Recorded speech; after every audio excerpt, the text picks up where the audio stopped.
Hi friends, ನಿಮ್ಮೆಲ್ಲರಿಗೂ ಕೂಡ ನಿಮ್ಮದೇ ಆಗಿರ್ತಕ್ಕಂಥ ಯೂಟ್ಯೂಬ್ ಚಾನಲ್ ಸ್ಟಡಿ ವಿತ್ ಪರಶುರಾಮ್ಗೆ ಸ್ವಾಗತ ಅಂತ ಹೇಳ್ತಾ ಇಂದಿನ ವಿಡಿಯೋದಲ್ಲಿ ನಾನು 8ನೇ ತರಗತಿ ಸಮಾಜ ವಿಜ್ಞಾನ ಭಾಗ 1ರ ಪಠ್ಯಪುಸ್ತಕದ ರಾಜ್ಯಶಾಸ್ತ್ರ ಮೊದಲ ಪಾಠ ರಾಜ್ಯಶಾಸ್ತ್ರದ ಅರ್ಥ ಮತ್ತು ಪ್ರಾಮುಖ್ಯತೆ.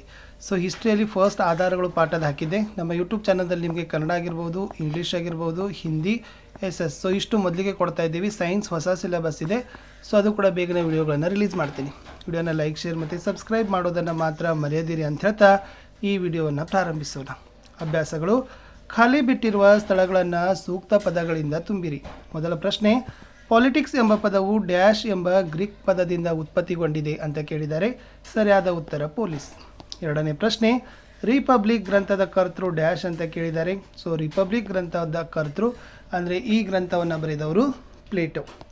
ಇನ್ನು ಅರಿಸ್ಟಾಟಲ್ ರಾಜ್ಯಶಾಸ್ತ್ರವನ್ನು ಕುರಿತು ರಚಿಸಿದ ಕೃತಿ ಡ್ಯಾಶ್ ಅಂತ ಕೇಳಿದ್ದಾರೆ. ಸರಿಯಾದ ಉತ್ತರ ಪಾಲಿಟಿಕ್ಸ್ ಅಂತ ಬರ್ತದೆ.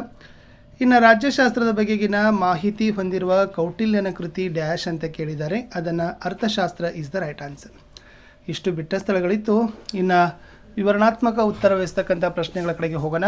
5ನೇ ಪ್ರಶ್ನೆ, ರಾಜ್ಯಶಾಸ್ತ್ರ ಎಂದರೆ ಏನು? ರಾಜ್ಯ ಸರ್ಕಾರ ಮತ್ತು ಮಾನವನ ರಾಜಕೀಯ ಚಟುವಟಿಕೆಗಳನ್ನು ಕುರಿತಾದ ಅಧ್ಯಯನ ಮಾಡೋ ವಿಷಯಕ್ಕೆ ನಾವೇನಂತೀವಿ? ರಾಜ್ಯಶಾಸ್ತ್ರ ಅಂತ ಕರಿತೀವಿ.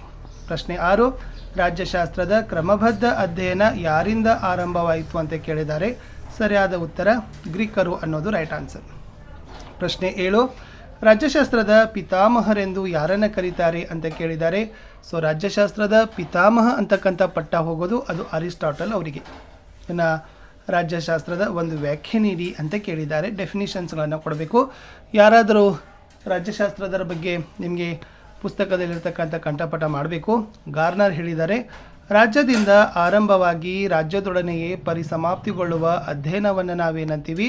ರಾಜ್ಯಶಾಸ್ತ್ರ ಅಂತ ಕರಿತೀವಿ. ಇನ್ನು ಜಾನ್ ಪಾಲ್ ಜೆನೆಟ್ ಏನು ಹೇಳಿದ್ದಾರೆ ಅಂದರೆ, ಇವರು ರಾಜ್ಯದ ಮೂಲ ಮತ್ತು ಸರ್ಕಾರದ ತತ್ವಗಳನ್ನು ಕುರಿತು ಅಧ್ಯಯನ ಮಾಡೋ ಶಾಸ್ತ್ರಕ್ಕೆ ರಾಜ್ಯಶಾಸ್ತ್ರ ಅಂತ ಕರೆದಿದ್ದಾರೆ. ಪ್ರಶ್ನೆ 9, ರಾಜ್ಯಶಾಸ್ತ್ರದ ಅಧ್ಯಯನದ ಯಾವುದಾದರೊಂದು ಪ್ರಯೋಜನ ಕೊಡಿ ಅಂತ ಕೇಳಿದ್ದಾರೆ. ಇಲ್ಲಿ ತುಂಬ ಪ್ರಯೋಜನಗಳಿದ್ದಾವೆ. ಫಸ್ಟ್ ನೋಡೋಣ. ಪ್ರಸ್ತುತ ಯುಗದಲ್ಲಿ ರಾಜ್ಯಶಾಸ್ತ್ರದ ಜ್ಞಾನ ಪ್ರತಿಯೊಬ್ಬರಿಗೂ ಅತ್ಯಂತ ಅವಶ್ಯಕವಾಗಿದೆ.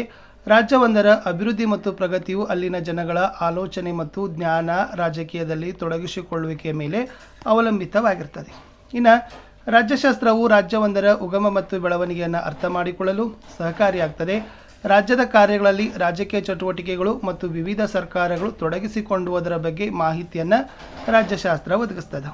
ಇನ್ನು ರಾಜ್ಯಶಾಸ್ತ್ರವು ಚಕ್ರಾಧಿಪತ್ಯ, ಸ್ವಾತಂತ್ರ್ಯ, ನ್ಯಾಯ, ಕಾನೂನಿನ ಸಮಾನತೆ, ಉತ್ತಮ ಸರ್ಕಾರ, ಯುದ್ಧ ಮತ್ತು ಶಾಂತಿ ಇತ್ಯಾದಿ ಪರಿಕಲ್ಪನೆಗಳ ಉತ್ಪತ್ತಿ ಮತ್ತು ಅಭಿವೃದ್ಧಿಯ ಬಗ್ಗೆ ನಮಗೆ ಮಾಹಿತಿಯನ್ನು ಕೊಡ್ತದೆ. ಲಾಸ್ಟ್ ಹೇಳಿದ್ದಾರೆ, ರಾಜ್ಯಶಾಸ್ತ್ರ ರಾಜ್ಯ ಮತ್ತು ಕೇಂದ್ರ ಸರ್ಕಾರದ ರಚನೆ ಮತ್ತು ಕಾರ್ಯಗಳ ಬಗ್ಗೆ ನಮಗೆ ಮಾಹಿತಿಯನ್ನು ಕೊಡ್ತದೆ ಅಂತ ಹೇಳಿದ್ದಾರೆ. ಇಷ್ಟಿತ್ತು ಈ ವಿಡಿಯೋದಲ್ಲಿ ಅಂತ ಹೇಳ್ತಾ ವಿಡಿಯೋನ ವಾಚ್ ಮಾಡಿದ್ದಕ್ಕೆ ಧನ್ಯವಾದಗಳು. ಸೊ ಇದು ರಾಜ್ಯಶಾಸ್ತ್ರದ ಅರ್ಥ ಮತ್ತು ಪ್ರಾಮುಖ್ಯತೆಯಲ್ಲಿ ಬರ್ತಕ್ಕಂಥ ಪಾಠದ ಪ್ರಶ್ನೋತ್ತರಗಳಿತ್ತು. ಓಕೆನಾ. ಇನ್ನು ಮುಂದೆ ನಾವು ಭೂಗೋಳದಲ್ಲಿ ಕೊಡ್ತೀವಿ. ಸೊ ಪ್ರತಿ ಒಂದು ನಿಮ್ಮ ಇತಿಹಾಸ, ರಾಜ್ಯಶಾಸ್ತ್ರ, ಸಮಾಜ, ಭೂಗೋಳ, ಅರ್ಥ, ವ್ಯವಹಾರ ಸೊ ಮೂರು ಪಾಠಗಳಿಗೆ ಒಂದು LB ಟೆಸ್ಟ್ ಪೇಪರ್ಸ್ಗಳನ್ನು ಕೂಡ ನಾವು ನಿಮಗೆ ಕೊಡ್ತೀವಿ. ಸೊ ಖಂಡಿತವಾಗಿ ನಿಮಗೆ ಏನಾಗ್ತದಪ್ಪ ಅಂದರೆ ಯೂಸ್ ಆಗ್ತದೆ. ಇಲ್ಲಿವರೆಗೆ ವಿಡಿಯೋ ವಾಚ್ ಮಾಡಿದ್ದಕ್ಕೆ ಧನ್ಯವಾದಗಳು. ಸೊ ನಾನು ಸಿಗ್ತೀನಿ ಹೊಸ ವಿಡಿಯೋದಲ್ಲಿ. ಬೇರೆ ಎಲ್ಲ ವಿಷಯಗಳಲ್ಲಿದ್ದಾವೆ. ಕನ್ನಡ ಬರ್ತಾ ಇದೆ, ಇಂಗ್ಲೀಷ್ ಬರ್ತಾ ಇದೆ, ಹಿಂದಿ ಬರ್ತಾ ಇದೆ. ಅವೆಲ್ಲ ವಿಡಿಯೋಗಳ ಪ್ಲೇಲಿಸ್ಟ್ ಲಿಂಕನ್ನು ನಾನು ವಿಡಿಯೋದ ಡಿಸ್ಕ್ರಿಪ್ಷನ್ ಬಾಕ್ಸ್ನಲ್ಲಿ ಕೊಟ್ಟಿದ್ದೀನಿ. ಓಕೆನಾ.